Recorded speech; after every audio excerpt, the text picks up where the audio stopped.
Tuliskan di kolom komentar dari kota mana kalian menonton.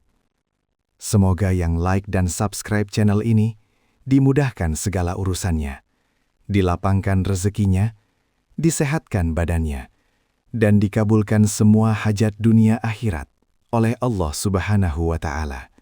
Amin ya Rabbal Alamin. Sekarang, mari kita mulai ceritanya. Aroma minyak kayu putih dan benang katun yang baru dicelup memenuhi ruang tengah rumah itu. Cahaya matahari siang menembus celah jendela kayu yang catnya sudah mengelupas, menerangi debu halus yang menari di udara. Di sudut ruangan, Bunda Nirmala duduk tegak di depan mesin tenunnya yang tua. Jemarinya bergerak lincah, tetapi matanya terpaku pada ponsel pintar yang tergeletak di meja kecil. Ponsel itu bergetar, memecah keheningan yang sudah lama ia pelihara. Nama Gaharu Baskara menyala terang, kontras dengan layar yang retak di sudutnya. Nirmala menghela napas panjang, mematikan mesin tenunnya yang langsung menciptakan kebisuan yang memekakkan telinga. "Halo nak," kata Nirmala. Suaranya serak. Ia memegang gagang telepon dengan kedua tangan, seolah benda itu adalah satu-satunya penghubung yang tersisa. Terdengar suara klakson mobil yang teredam, dan desahan napas tergesa-gesa dari seberang. "Bu, saya sedang di jalan menuju rapat," kata Gaharu. Nadanya cepat dan profesional, tanpa basa-basi. "Sudah saya transfer, cek saja." "Jangan boros." Nirmala memejamkan mata sejenak. Ia tidak butuh uang, ia butuh jeda. "Ibu tidak butuh uangmu, Haru," balas Nirmala pelan, mengusap dadanya yang terasa nyeri. "Ibu hanya butuh kamu datang. Sudah 2 bulan. Saya sibuk, Bu," potong Gaharu dingin. "Ini bukan waktunya untuk drama. Kita bicara yang realistis. Rumah itu." Nirmala mencondongkan tubuh ke depan, seolah ingin menangkap setiap kata yang keluar dari mulut putranya. "Apartemennya sudah siap, Bu. Pemandangannya bagus. Lebih modern, lebih dekat dengan fasilitas kesehatan. Kenapa ibu masih keras kepala? Rumah ini warisan ayahmu, Haru," kata Nirmala. Suaranya kini lebih tegas, tetapi getaran di tangannya tak bisa disembunyikan. Ia menunjuk ke arah bingkai foto suaminya yang sudah menguning di dinding. "Ibu sudah bilang, jangan pernah kau sentuh kehormatan ini." Gaharu tertawa kecil, tawa yang terdengar seperti gesekan logam. "Kehormatan? Bu, ini abad ke-21. Rumah reyot ini bukan kehormatan, ini liabilitas. Saya bisa menjualnya untuk investasi yang jauh lebih menguntungkan. Pikirkan citra saya, Bu. Saya CEO. Saya harus menjaga reputasi." Nirmala menggigit bibir bawahnya. Ia tahu di mata Gaharu yang kini bergelimang kemewahan, rumah ini adalah noda. "Jadi, ibu adalah noda?" tanya Nirmala. Suaranya bergetar. "Bukan begitu maksud saya," Gaharu mendesis, terdengar frustrasi. "Tapi ibu harus mengerti, saya sudah menikah dengan Amara, keluarga Amara." Mereka mempertanyakan banyak hal. Saya tidak mau mereka melihat masa lalu saya yang begini. Nirmala merasakan air mata panas menggenang, tetapi ia menahannya. Ia harus kuat, demi ilusi yang ia jaga. "Ibu sudah mengorbankan segalanya untukmu, Haru. Semua yang ibu punya, semua yang ayahmu tinggalkan. Hanya rumah ini yang tersisa," kata Nirmala, memohon. "Justru karena ibu sudah mengorbankan segalanya, sekarang biarkan saya yang mengurus ibu," balas Gaharu. Suaranya kembali datar, mematikan. Pindah, jual, selesai. Hiduplah realistis, Bu. Jangan manja. Masa laluku sudah berlalu. Terdengar bunyi klik yang tajam. Sambungan terputus. Nirmala menurunkan ponselnya perlahan, meletakkannya di meja seolah benda itu terlalu berat untuk dipegang. Ia menatap bingkai foto suaminya, lalu ke sekeliling ruangan yang dipenuhi kenangan, dan aroma minyak kayu putih. Kata-kata Gaharu, masa laluku sudah berlalu, bergaung di telinganya, menghantam benteng pertahanan yang ia bangun selama 20 tahun. Nirmala terbatu keras, memegang dadanya. Ia berjalan tertatih menuju kamar, mengambil kotak kayu usang dari bawah kasur. Di dalamnya tersimpan foto Gaharu saat wisuda, tersenyum lebar dengan toga kebanggaan. Ia memeluk kotak itu erat-erat, air mata akhirnya jatuh membasahi pipinya yang keriput. Ia tidak tahu betapa mahalnya harga untuk mempertahankan ilusi rumah warisan ini, pikir Nirmala. Ia tidak tahu bahwa kehormatan yang ia minta ibu jual bukan lagi milik kita sejak lama. Bau minyak kayu putih yang biasanya menenangkan, kini terasa menyesakkan, bercampur aroma anyir yang samar. 3 hari setelah sambungan telepon terakhir, keheningan di rumah itu terasa terlalu tebal, terlalu permanen. Gaharu Baskara tiba di jalanan sempit itu dengan sedan hitam mengkilap. Mobil yang tampak seperti anomali di antara rumah-rumah petak yang sederhana. Ia mengenakan setelan mahal, dasi sutra yang terasa mencekik lehernya. Ia terlambat, sangat terlambat. Ia melangkah masuk, melewati kerumunan tetangga yang menatapnya dengan campuran iba dan penghakiman. Di kamar tidur yang remang-remang, ia melihat tubuh Nirmala.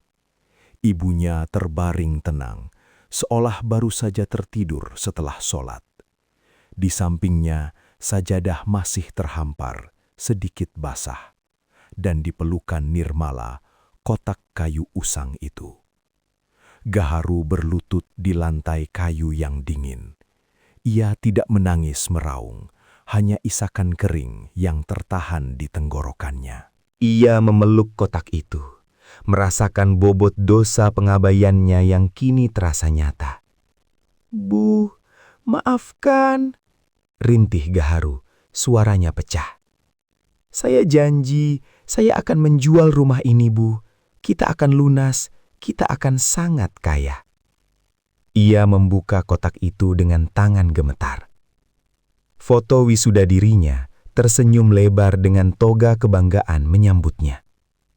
Di baliknya, terselip lipatan kertas yang sudah menguning dan selembar dokumen resmi yang terasa kaku. Gaharu menarik napas tajam, membaca tulisan tangan ibunya yang rapi, namun lemar. "Haru, ibu selalu memaafkanmu, bahkan saat kau bilang masa lalumu sudah berlalu. Tapi kamu harus tahu, rumah yang kau benci dan kau paksa jual ini bukan warisan ayahmu." Jantung Gaharu berdebar kencang, memompa darah dingin ke seluruh tubuhnya.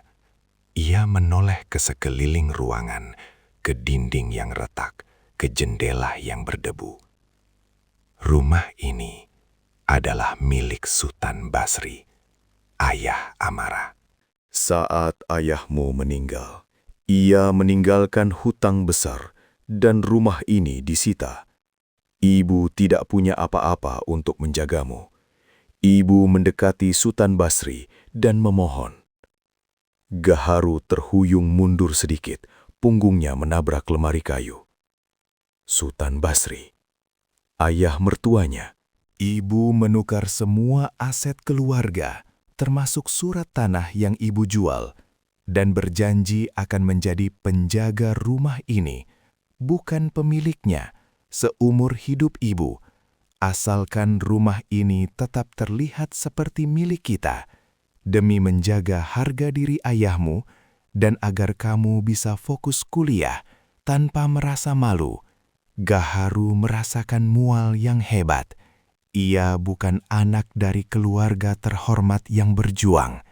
Ia adalah anak dari seorang penjaga rumah yang hidup dalam ilusi. Ia telah menghina ibunya, menuntutnya untuk menjual satu-satunya hal yang ia pertahankan dengan harga diri yang paling mahal. Ia meraih dokumen resmi di bawah surat itu, akta jual beli tanah dengan nama Sutan Basri sebagai pemilik sah. Di balik akta itu, ada catatan tulisan tangan yang terpisah, lebih pendek dan lebih mendesak. Amara tahu, nak. Dia yang meminta ayahnya membiarkan ibu tinggal di sini selama ibu hidup. Dia menghormati pengorbanan ibu, tetapi dia tidak pernah mau kamu tahu kebenaran ini. Itu sebabnya kamu harus menjualnya sekarang. Hutang ini harus lunas sebelum mereka menikah, Haru. Jangan biarkan Amara menanggung beban pengorbanan ibu. Gaharu menjatuhkan akta itu. Suara kertas tebal yang jatuh ke lantai kayu terdengar seperti tembakan di keheningan. Ia menatap wajah ibunya yang damai. Ia tidak meninggal karena sakit. Ia meninggal karena ia dipaksa menghancurkan ilusi yang ia pertahankan selama 20 tahun. Pintu kamar terbuka perlahan. Amara berdiri di ambang pintu. Ia tidak mengenakan perhiasan, hanya kemeja putih sederhana. Matanya sembab, tetapi tatapannya tenang, penuh pemakluman. Amara, kau tahu? Tanya Gaharu, suaranya serak dan hampir tidak terdengar. Ia memegang surat itu seolah itu adalah pecahan kaca. Amara tidak menjawab. Ia hanya melangkah maju, melewati Gaharu yang berlutut. Ia mengambil sajadah basah itu, melipatnya dengan hati-hati. Tindakan itu terasa lebih menghukum daripada 1000 kata. Kenapa kau tidak pernah bilang? Tuntut Gaharu, air mata bercampur keringat di pelipisnya. Ia merasa seperti anak kecil yang baru saja ketahuan mencuri. Amara menoleh, menatap suaminya, CEO muda yang kini tampak menjedihkan.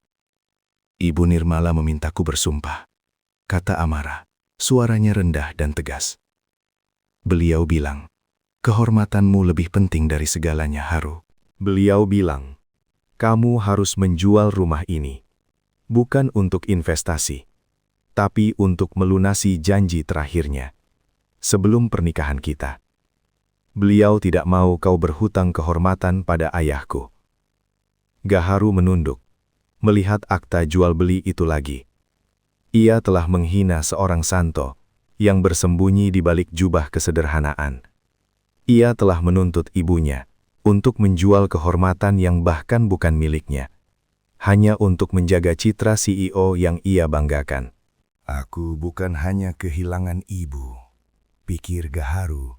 Aku kehilangan satu-satunya orang yang benar-benar tahu harga dari kehormatan. Dan aku telah membunuhnya dengan kata-kata dingin dan uang transferan yang kubanggakan.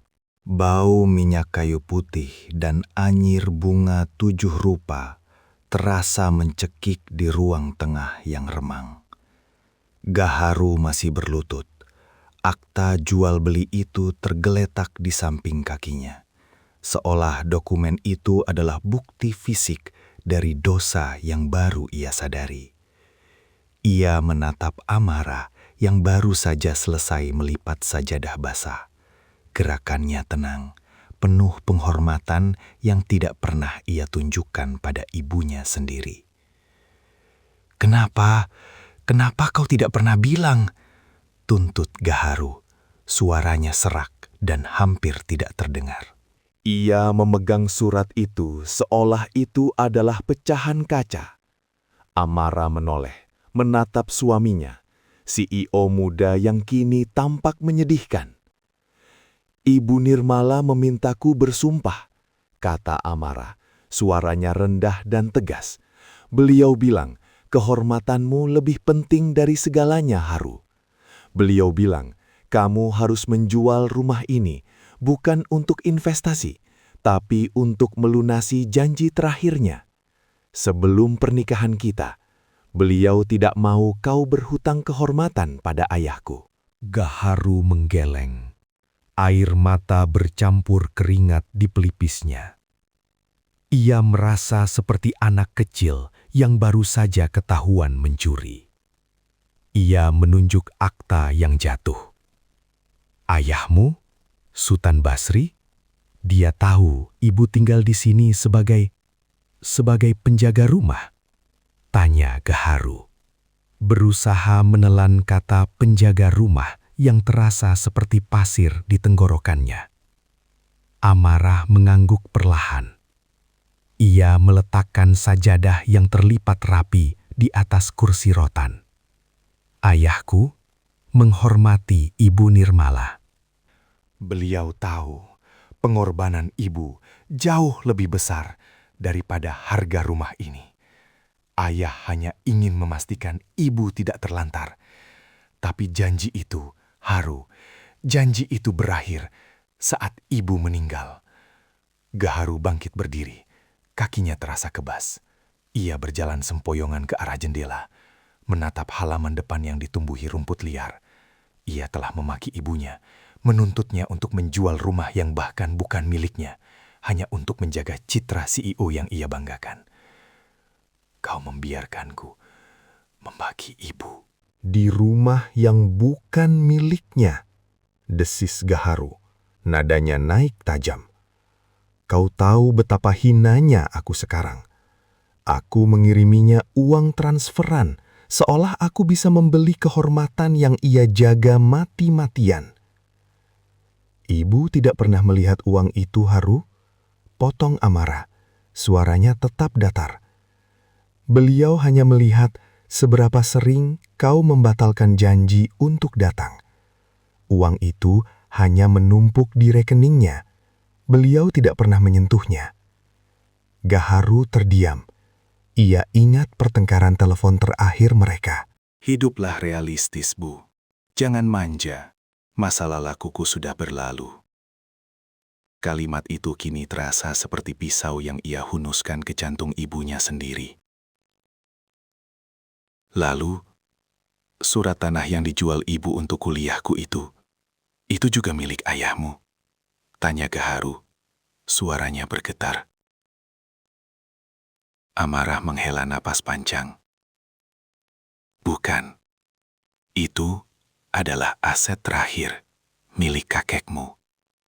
Ibu menjualnya untuk melunasi sebagian hutang ayahmu pada ayahku, agar ayahku mau membiarkan ibu tinggal di sini sebagai penjaga. Itu adalah harga sewa kehormatanmu, Haru. Gaharu menutup mata, merasakan sakit kepala yang menusuk. Ia meraih bingkai foto wisudanya yang ada di meja kecil. Bingkai usang yang menyimpan rahasia besar. Kenapa ibu harus sejauh ini? Kenapa tidak bilang saja kalau kita miskin, kalau kita berhutang?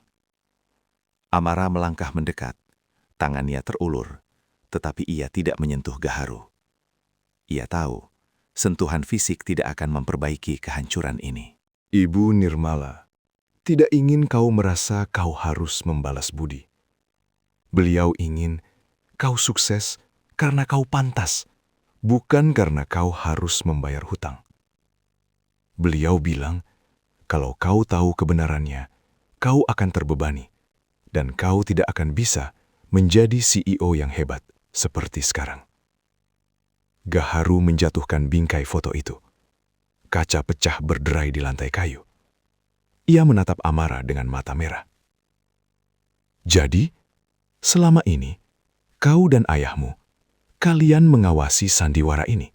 Kalian tahu, aku memperlakukan ibu seperti beban, sementara dia adalah penjaga kehormatan yang kalian hormati. Amarah tidak menjawab pertanyaan itu secara langsung. Ia berjalan ke arah akta jual beli yang tergeletak, mengambilnya dan menyerahkannya pada Gaharu. Ibu sudah menyelesaikan janjinya, Haru. Sekarang giliranmu. Jual rumah ini, lunasi hutang kehormatan ini sebelum kita menikah. Ayahku tidak akan pernah menagihnya, tapi ibu tidak akan tenang jika kau masih berhutang pada kami. Gaharu menerima akta itu. Kertas tebal itu terasa dingin dan berat di tangannya. Ia melihat tanda tangan ayahnya, Sultan Basri, di bagian bawah. Ia tidak hanya harus menjual rumah itu, ia harus menjual ilusi terakhir yang dipertahankan ibunya. Aku akan segera urus, kata Gaharu. Suaranya kini kembali ke nada bisnis yang dingin, menutupi kekacauan di dalamnya. Bagus, kata Amara, mengangguk singkat. Ia berbalik menuju pintu, berhenti sejenak. Satu hal lagi, Haru. Ibu Nirmala tidak meninggal karena sakit. Beliau meninggal karena ia dipaksa menghancurkan ilusi yang ia bertahankan selama 20 tahun. Kau yang memintanya melakukan itu. Amara keluar dari kamar, meninggalkan Gaharu sendirian dengan akta dan pecahan kaca. Gaharu menatap akta itu, lalu menatap pintu kamar ibunya yang tertutup. Ia tidak hanya menyesali kehilangannya. Ia menyesali bahwa orang yang paling ia anggap rendah, yang ia kirimi uang transferan sebagai ganti kehadiran, adalah satu-satunya yang benar-benar memegang kunci kehormatan dan masa depannya. Aku tidak hanya membunuh ibu, pikir Gaharu.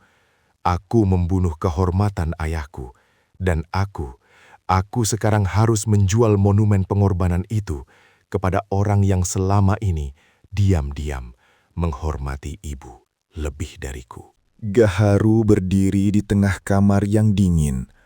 Aroma minyak kayu putih dan kematian terasa menusuk. Namun ia tidak bergeming.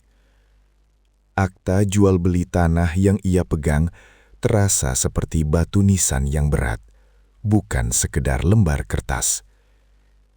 Ia melihat pecahan kaca bingkai foto di lantai kayu. Ia menginjaknya, tidak peduli pada rasa sakit yang menusuk telapak sepatunya. Rasa sakit itu tidak sebanding dengan apa yang kini menggerogoti dadanya. Ia mengeluarkan ponsel, menekan nomor Rendra, asisten pribadinya yang paling efisien. Rendra, kata Gaharu, suaranya serak, kembali ke nada bisnis yang dingin.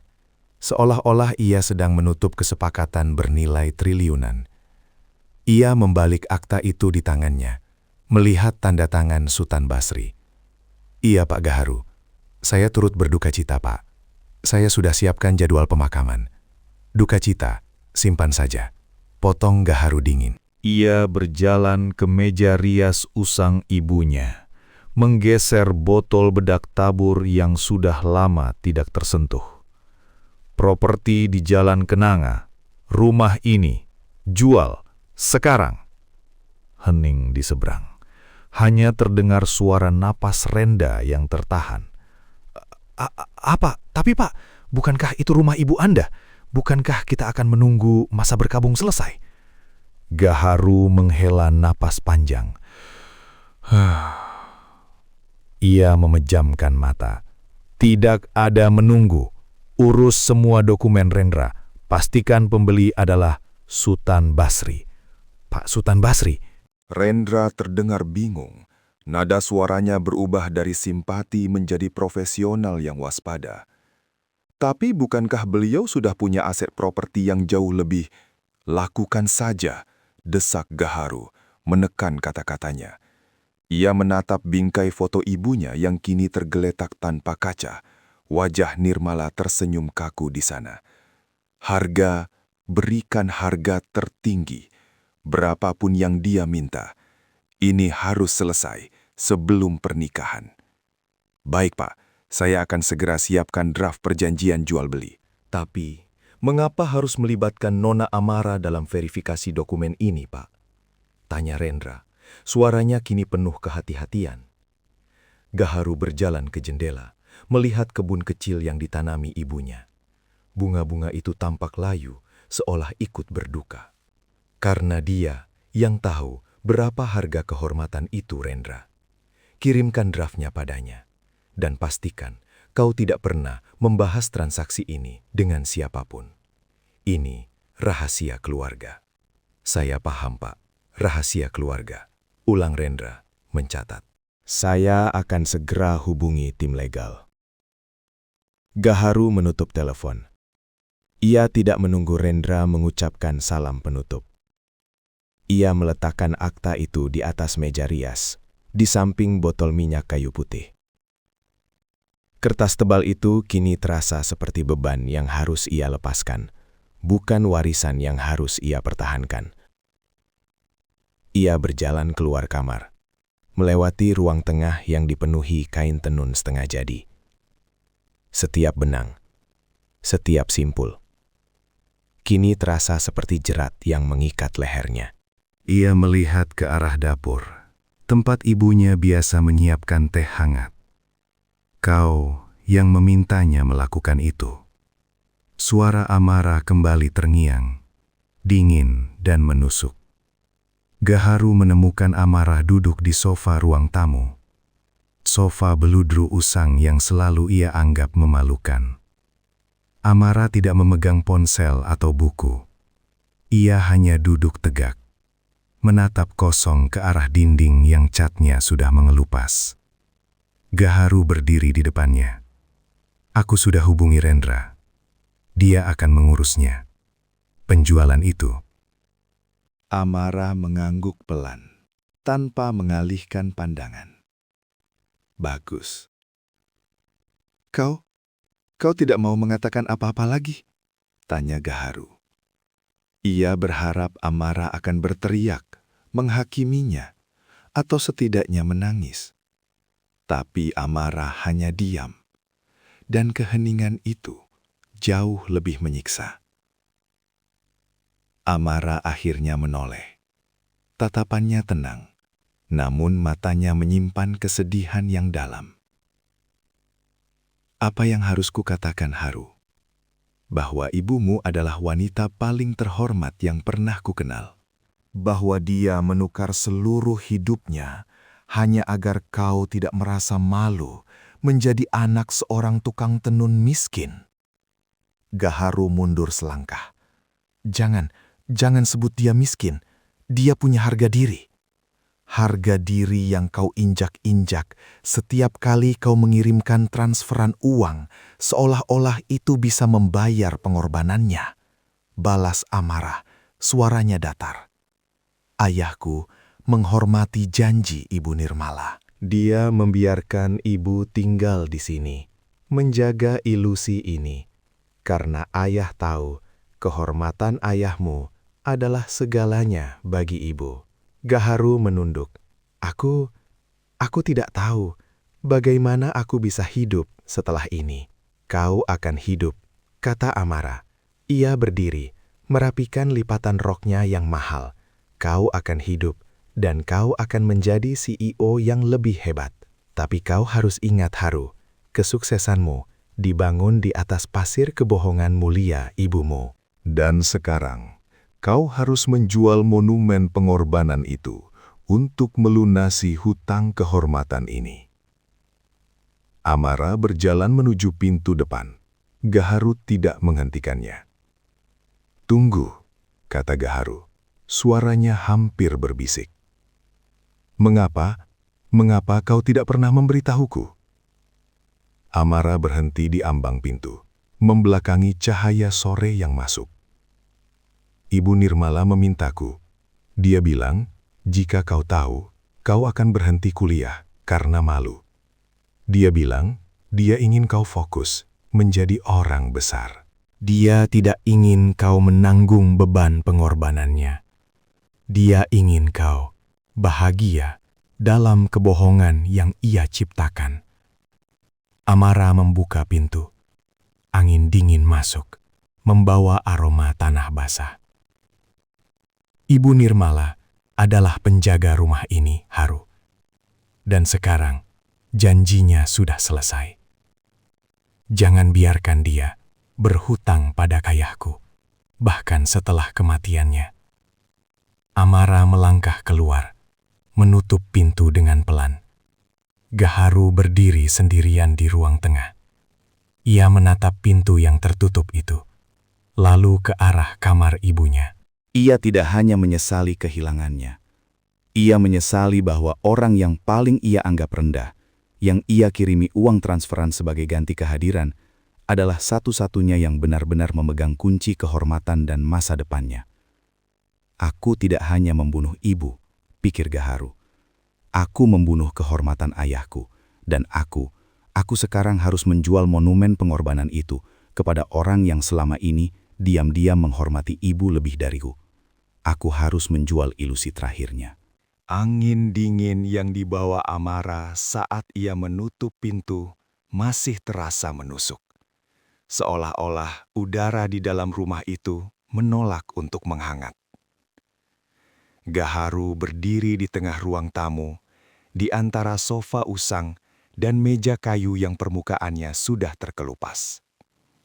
Ia masih mengenakan setelan jas mahal yang terasa asing di ruangan penuh kenangan ini. Ia mengeluarkan ponsel pintarnya, benda berkilauan yang harganya setara dengan 2 tahun gaji ibunya. Jari-jarinya gemetar saat mencari nama kontak yang selama ini ia hindari. Nama yang kini terasa seperti Hakim Agung, Sutan Basri. Gaharu menghela napas panjang, menekan tombol panggil. Sambungan terangkat pada dering kedua.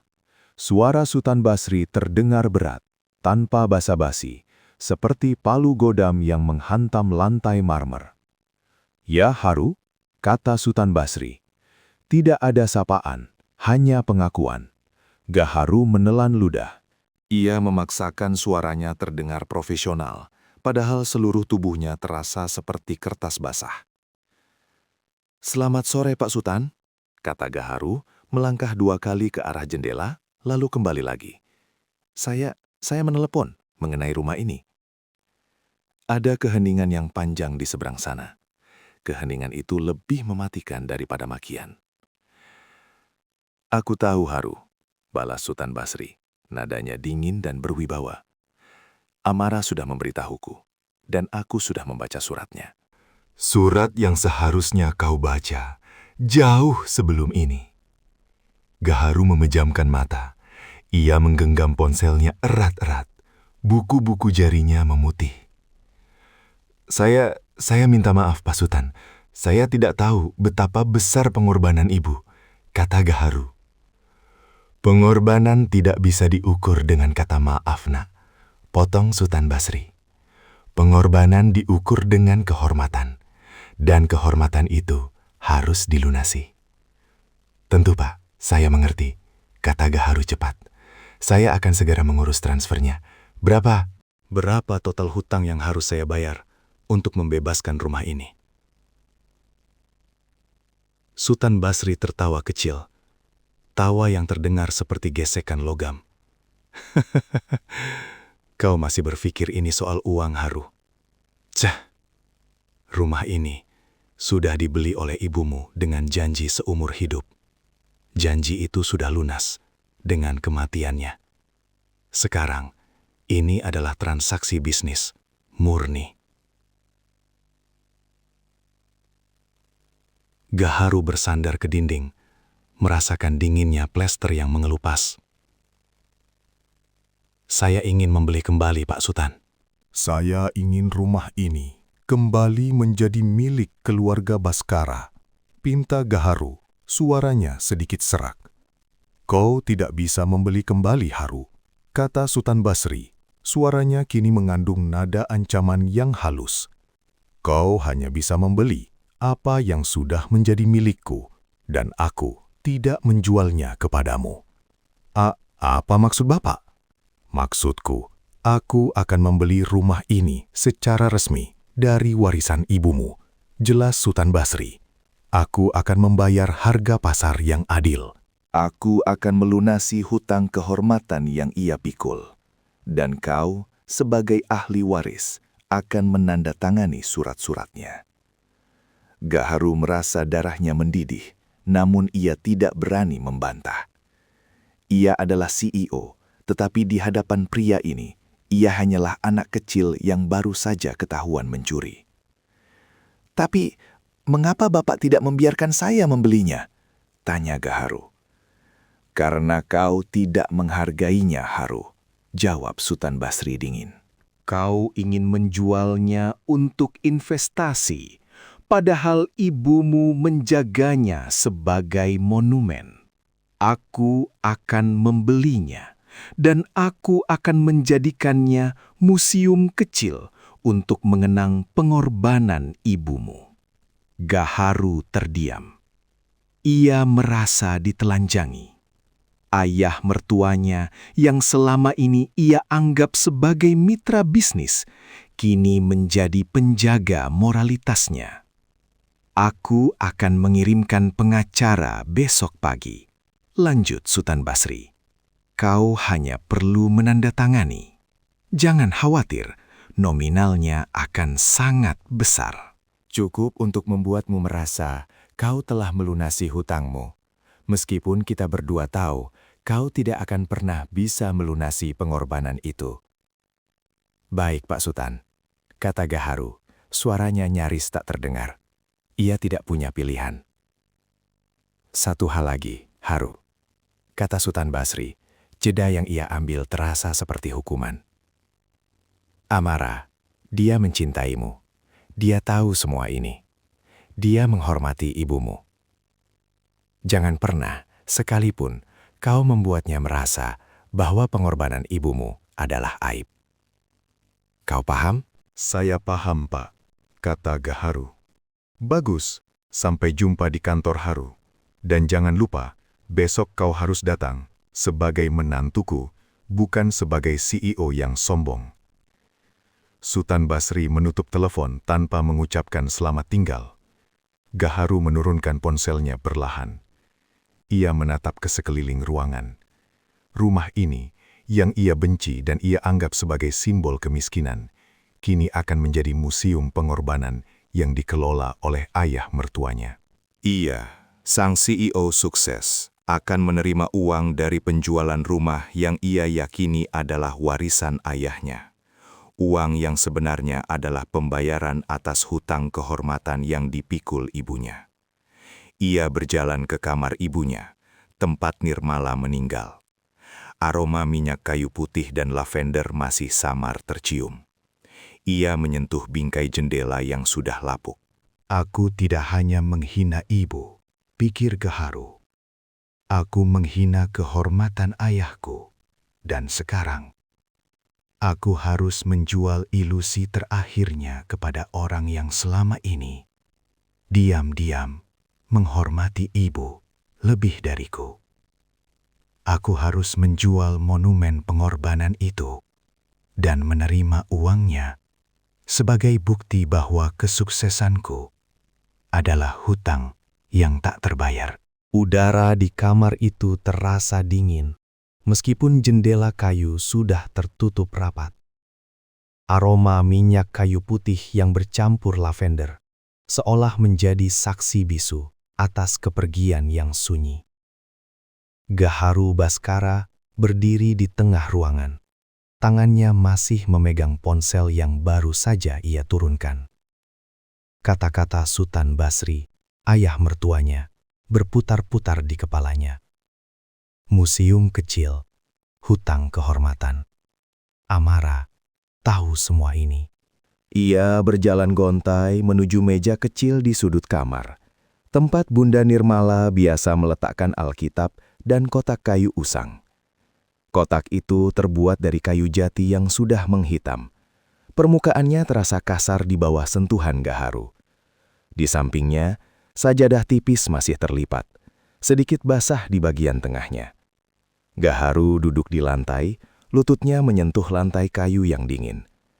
Ia mengangkat kotak itu, merasakan bobotnya yang ringan, namun kini terasa seperti beban seluruh dosa yang ia pikul. Ia membuka penutupnya. Di dalamnya hanya ada satu benda.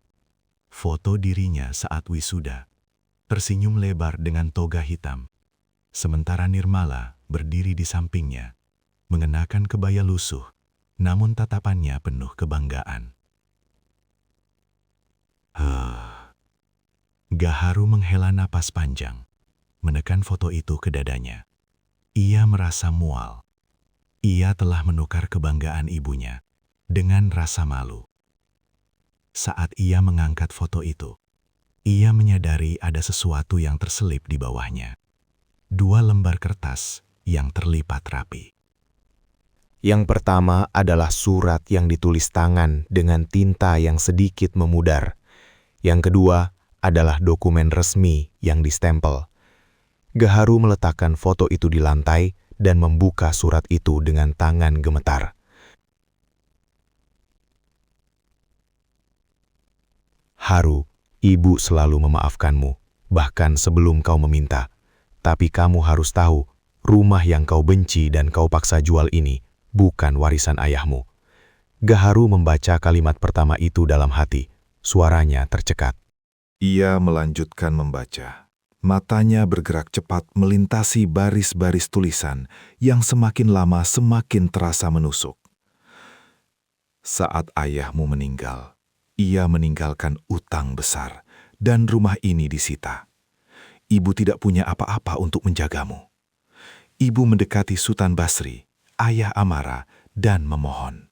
Ibu menukar semua aset keluarga, termasuk surat tanah yang ibu jual, dan berjanji akan menjadi penjaga rumah ini, bukan pemiliknya, seumur hidup ibu.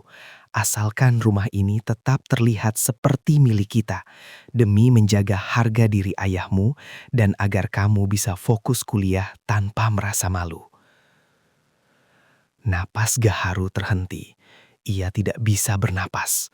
Ia telah hidup dalam kebohongan yang dibangun dengan pengorbanan yang tak terbayangkan. Ia telah menghina ibunya karena tinggal di rumah yang ia anggap aib, padahal ibunya adalah penjaga kehormatan yang rela menjadi penyewa seumur hidup. Ia meraih dokumen kedua, akta jual beli tanah. Nama pemiliknya tertera jelas, Sultan Basri. Di balik akta itu, ada catatan kecil yang ditulis dengan tergesa-gesa, mungkin beberapa hari sebelum Nirmala meninggal. Amara tahu, nak. Dia yang meminta ayahnya membiarkan ibu tinggal di sini selama ibu hidup.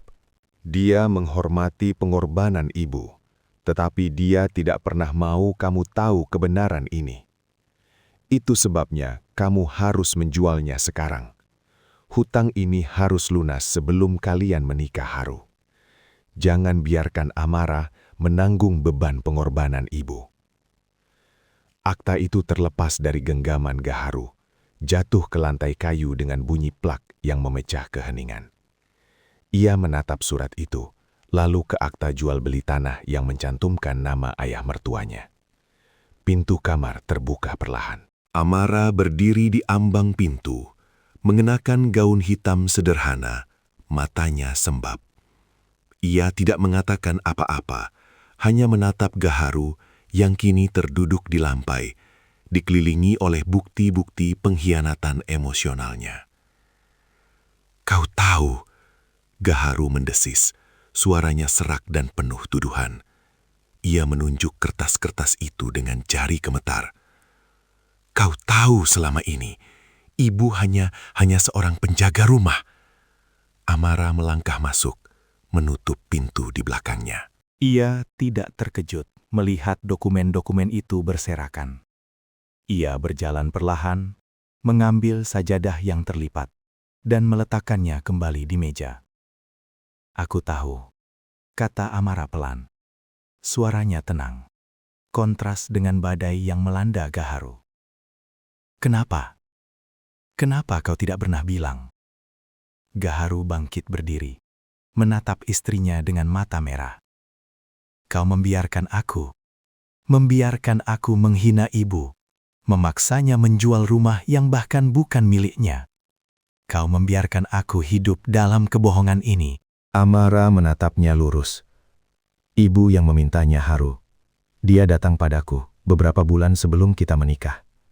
Dia bilang dia tidak ingin kau tahu. Dia bilang harga dirimu adalah hal termahal yang ia miliki. Harga diri. Gaharu tertawa getir. Suara tawanya terdengar seperti pecahan kaca. Harga diri apa yang tersisa, Amara? Aku menjual rumah yang ia jaga dengan nyawanya. Aku memaki dia. Aku bilang dia manja. Hanya karena dia menolak pindah dari rumah orang lain. Amara berjalan mendekat, mengambil surat yang tergeletak di lantai. Ia melipatnya dengan hati-hati. Ibu tidak menolak pindah karena manja Haru, kata Amara, menatap surat itu seolah itu adalah relik suci. Dia menolak karena dia harus menjaga ilusi itu sampai akhir. Dia berjanji pada ayahku, dia akan menjaga rumah ini, seolah-olah itu adalah warisanmu, sampai kau sukses dan bisa membelinya kembali. Membelinya kembali? Ya, Amara mengangguk. Dia ingin kau membelinya, Haru. Dengan uangmu sendiri, agar kau merasa kau telah melunasi hutangmu pada ayahmu. Agar kau merasa kau benar-benar pemiliknya. Itu adalah pengorbanan terakhirnya agar kau tidak merasa malu. Gaharu mundur selangkah, punggungnya menabrak dinding. Ia merasa seluruh fondasi kesuksesannya runtuh. Dan sekarang, ayahmu membelinya. Kata Gaharu, suaranya hampir tidak terdengar. Dia membelinya untuk dijadikan museum. Dia membayar hutang kehormatan yang seharusnya aku bayar. Ayah menghormati ibumu, kata Amara, matanya berkaca-kaca. Dia tahu, ibumu meninggal karena kau memintanya menghancurkan satu-satunya hal yang ia pertahankan selama 20 tahun. Ayah hanya ingin memastikan pengorbanan itu tidak sia-sia. Gaharu menunduk, melihat tangannya. Tangan yang selama ini ia gunakan untuk menandatangani kontrak jutaan dolar. Kini terasa kotor dan kosong.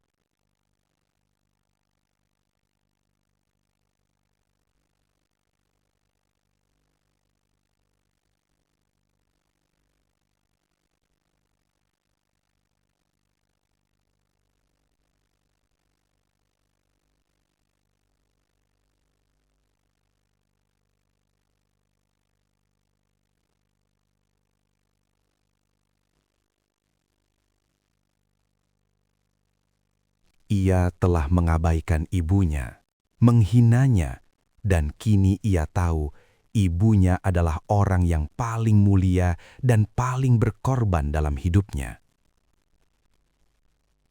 Kau tahu semua ini? Dan kau tetap menikah denganku? Tanya Gaharu, menatap Amara dengan tatapan yang meminta hukuman. Amara meletakkan surat itu kembali ke dalam kotak kayu. Aku mencintaimu, Haru. Dan aku menghormati ibumu.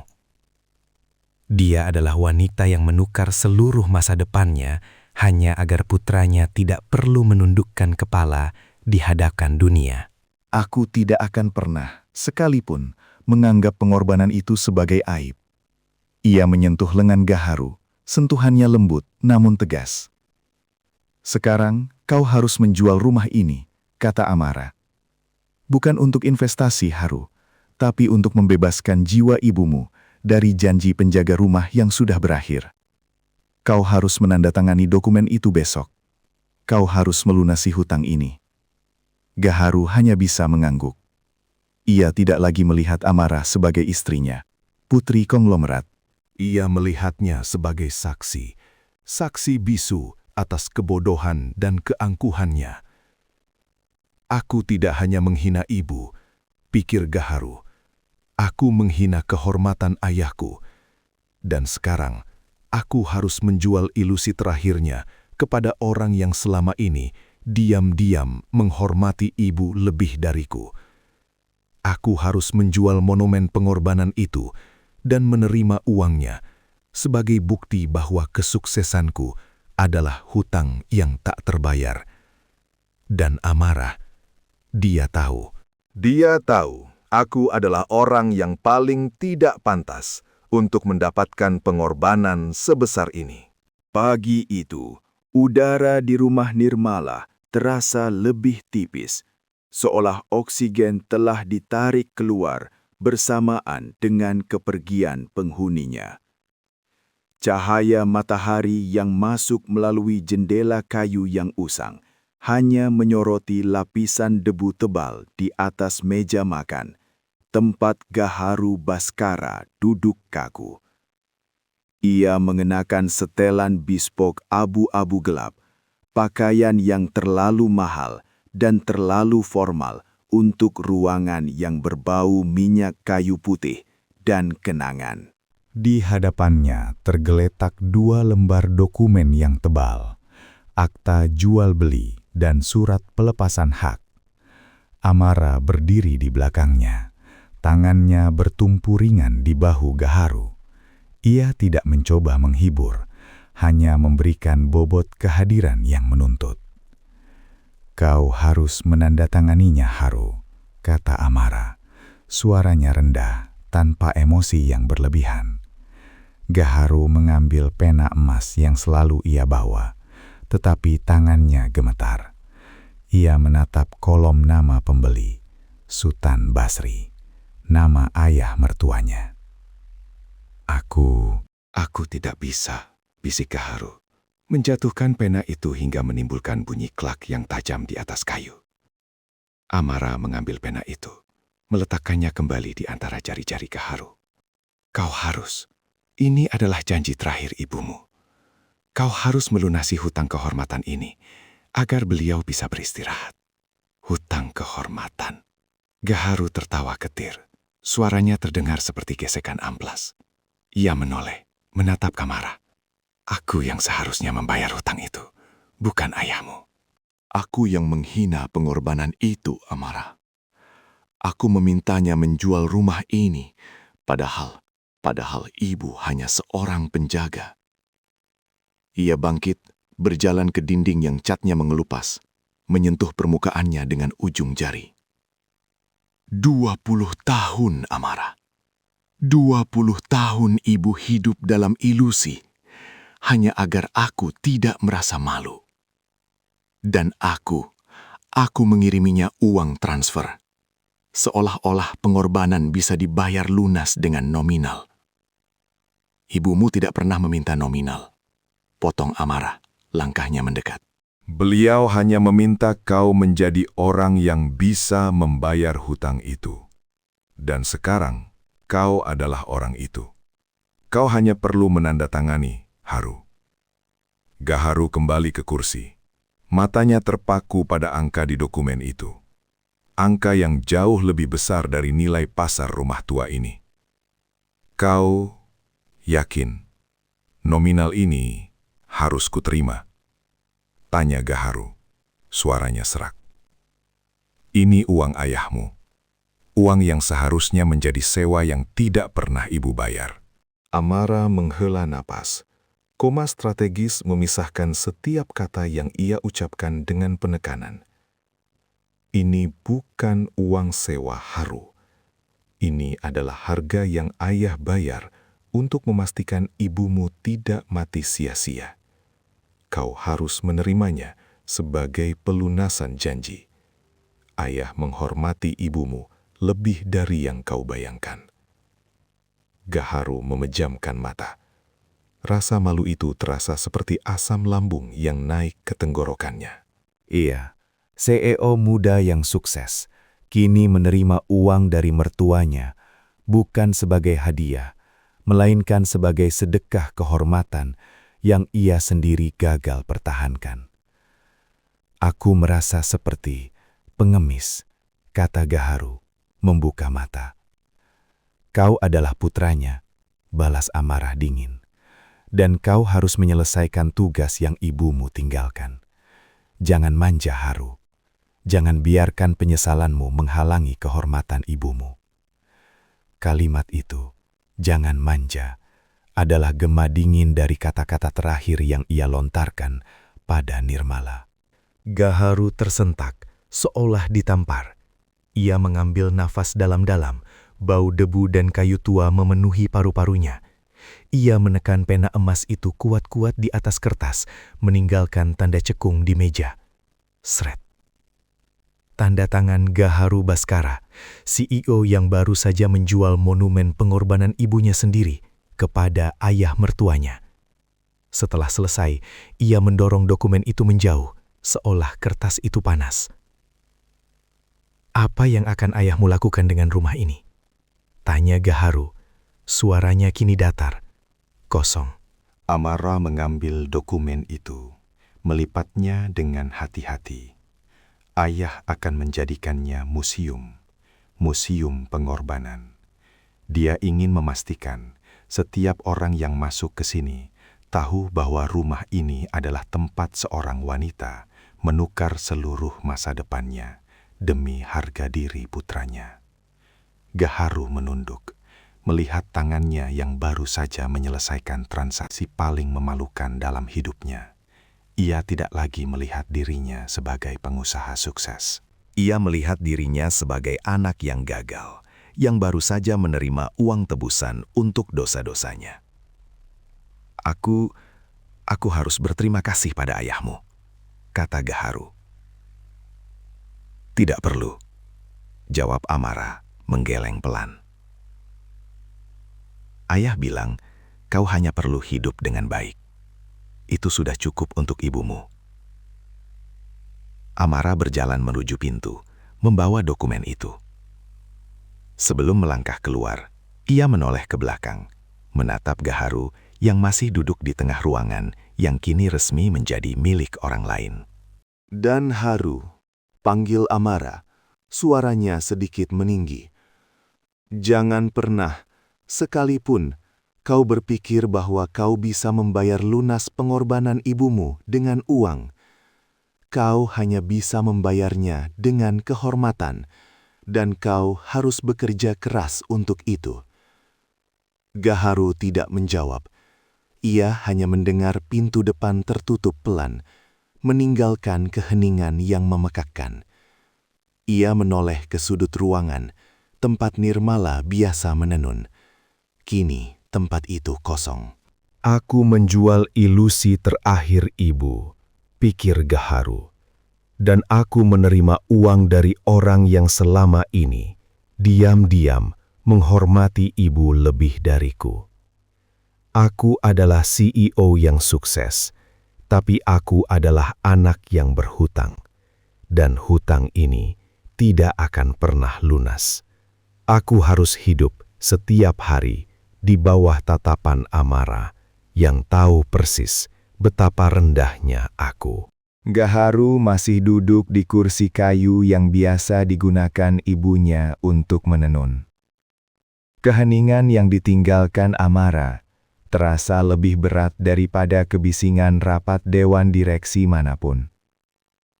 Ia menatap ke lantai, melihat debu halus yang menempel di ujung sepatu kulitnya yang mengilap. Kontras itu menyakitkan. Ia berdiri. Jas mahalnya terasa kaku dan asing di ruangan yang dipenuhi aroma minyak kayu putih dan tembakau tua. Ia berjalan perlahan menuju jendela, tempat Nirmala sering duduk menanti. Di sana, ia melihat bayangan dirinya terpantul samar di kaca yang sedikit buram. Ia melihat seorang pria sukses, tetapi di balik bayangan itu, ia melihat seorang anak yang baru saja membunuh ilusi terakhir ibunya. Gaharu menghela napas panjang, mengeluarkan ponsel dari saku celana. Ia harus menyelesaikan ini. Ia harus menutup babak ini, meskipun ia tahu penyesalan adalah buku yang tidak akan pernah selesai ia baca. Ia menekan nomor Sultan Basri, ayah mertuanya. Panggilan itu diangkat pada dering kedua. "Selamat siang, Ayah Sultan," kata Gaharu. Suaranya terdengar terlalu formal, terlalu kecil. "Siang, Haru," jawab suara Sultan Basri dari seberang. Nadanya tenang, berwibawa, tanpa emosi yang berlebihan. Amara sudah menyerahkan dokumennya. Transaksi sudah selesai. Gaharu memejamkan mata sejenak. Ia menggenggam ponselnya erat-erat. Saya hanya ingin memastikan, Ayah, kata Gaharu, bahwa semua sudah beres. Dan saya berterima kasih atas pengertian Ayah. Terdengar jeda yang panjang di seberang sana. Gaharu bisa membayangkan Sultan Basri duduk di kantornya yang mewah, menatap kota dari ketinggian, sementara ia berdiri di rumah sederhana yang kini menjadi milik pria itu. Pengertian? Tanya Sultan Basri. Suaranya kini sedikit lebih dingin. Tidak ada pengertian, Nak. Hanya bisnis yang adil. Kau menjual, kami membeli. Tapi ingat, harga yang kau bayar bukan uang itu. Gaharu menelan ludah. Ia tahu apa yang dimaksud ayah mertuanya. Harga yang ia bayar adalah kehormatan yang harus ia perjuangkan kembali. Saya tahu, Ayah, jawab Gaharu pelan. Ia berjalan menuju pintu depan. Tangannya menyentuh kusen kayu yang sudah usang. Saya akan menjaga Amarah dengan baik. Itu janji saya. Kau harus menjaga Amarah dengan baik, kata Sultan Basri. Penekanan pada kata harus terasa seperti perintah militer.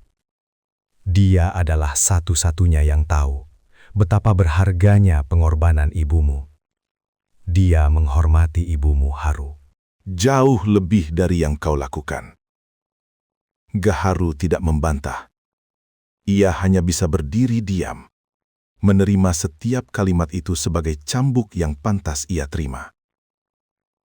Rumah ini, lanjut Sultan Basri, suaranya kini kembali datar, akan tetap berdiri sebagai museum. Kau boleh datang kapanpun kau mau, tapi kau harus ingat, kau datang sebagai tamu, bukan sebagai pemilik. Baik, Ayah, kata Gaharu.